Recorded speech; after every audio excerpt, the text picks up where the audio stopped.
OTG சரிங்களா. So packing வந்துட்டு நீங்க வீட்டுக்காக பண்ணாலும் சரி, இல்ல நீங்க வந்துட்டு ஷாப் போட போறீங்க, பிசினஸா கொண்டு போக போறீங்க, ஹோம் பேக்கிங் பண்ண போறீங்க அப்படின்னாலும் சரி சரிங்களா. பேக்கிங்கை பொறுத்த வரைக்கும் நமக்கு வந்து ஓடிஜி தான் ஃபர்ஸ்ட் ப்ரிஃபரன்ஸ் சரிங்களா. ஸோ ஓடிஜி இல்லாம பேக்கிங் பண்ண முடியுமானா முடியும், நீங்க குக்கர்ல பண்ணலாம்.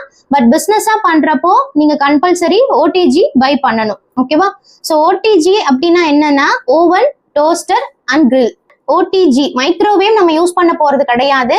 மைக்ரோவேவ் ஏன் வேண்டாம்னா நமக்கு இதுக்கும் அதுக்கும் நிறைய வித்தியாசம் இருக்கு. ஜென்ரலா வீட்டுல நீங்க நம்ம சமைச்ச சாப்பாடை திரும்ப சூடு பண்றதுக்காக தான் நம்ம வந்து மைக்ரோவேவ் ஜென்ரலா இதுக்கு முன்னாடி நம்ம யூஸ் பண்ணிட்டு இருந்தோம். ஓகேவா. ஸோ இப்போ அதுல 2-3 டைப்லாம் வந்துச்சு. கன்வெக்ஷன் மைக்ரோவேவ் அந்த மாதிரிலாம் வந்திருக்கு. ஸோ அதுலயும் பேக்கிங் பண்ணக்கூடாதுன்னு இல்லை. பட் உங்களுக்கு ஓடிஜில கிடைக்கிற பெட்டர் ரிசல்ட் வந்துட்டு உங்களுக்கு மைக்ரோவேவ்ல கிடைக்காது. ஸோ இதோட பிராண்ட்ஸ் நான் சொல்றேன். ஸோ ஃபர்ஸ்ட் பிராண்ட் பாத்தீங்கன்னா மார்ஃபி ரிச்சர்ட்ஸ். செகண்ட் ஒன் பாத்தீங்கன்னா பிரஸ்டீஜ்.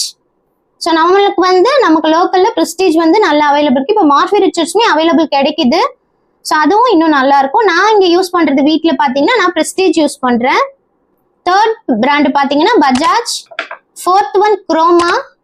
இதுல ஃபர்ஸ்ட் 2 பிராண்ட் ரொம்பவே நல்லா இருக்கும். மற்றது நான் யூஸ் பண்ணது இல்லை, பட் அதுவும் நல்லா இருக்கும். நீங்க வந்து இதை நேர்லயும் வாங்கலாம், ஆன்லைன்லயும் பர்ச்சேஸ் பண்ணலாம்.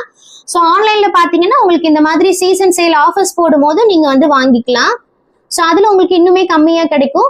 பட் எந்த பிராண்ட் நீங்க வாங்க போறீங்களோ ஸோ அதோட சர்வீஸ் வந்து நீங்க இருக்க ஏரியாவுக்கு லோக்கல்ல அவைலபிள் இருக்கான்னு செக் பண்ணிட்டு அந்த பிராண்டை பர்ச்சேஸ் பண்ணிக்கோங்க. ஏன்னா நீங்க வாங்கிட்டு ஃபியூச்சர்ல ஏதோ இஷ்யூ அப்படின்னா நீங்க சர்வீஸ் கிடைக்கலன்னா அப்புறம் உங்களுக்கு கஷ்டமாயிடும். ஸோ ஒன்ஸ் வந்து நீங்க அதை செக் பண்ணிட்டு அதுக்கப்புறம் நீங்க எந்த பிராண்ட் சூஸ் பண்றீங்களோ சூஸ் பண்ணிக்கோங்க.